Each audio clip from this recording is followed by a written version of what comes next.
buna virusdur, buna zibildir, mən başa düşmürəm.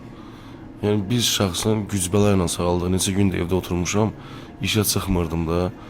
Qızdırma qalxır, düşür, qalxır, düşür. Yəni konkret biri çıxıb demir ki, bu dərmanları iç, bunu elə, bunu elə, sağalacaqsın. Yəni ancaq deyirlər ki, bu xəstəliyin qızdırması olur, höskürmə gəlir, halsızlıq olur. Yəni bu insan elə öskürə, halsız girib axtarır ki, bəs bunu biz necə sağaldaq? O yüzden bu paylaşım məqsədi odur ki, kim başına gəlib bu yaxın zamanda virus keçirdib, sağalıb, öz uşağını sağaldıb. Yəni girsin rayda yazsın öz fikrini, bunu hansı usulla siz eləmişsiniz, qoy digər xanımlar da baxsınlar, faydalansınlar. Yəni rayları oxusunlar, görsünlər hansı usul kömək edir həqiqətən. Mən yəni güc bəla ilə sağaldım, hələ də məndə səsimdə də hiss edirsən ki, qırıltılar var. Yəni xəstə halından işə çıxmadım, gözlədim ki, tam sağalım sonra. Yani iş başındayım. Girin yazın zəhmət olmasa hansı usulla siz sağaldınız.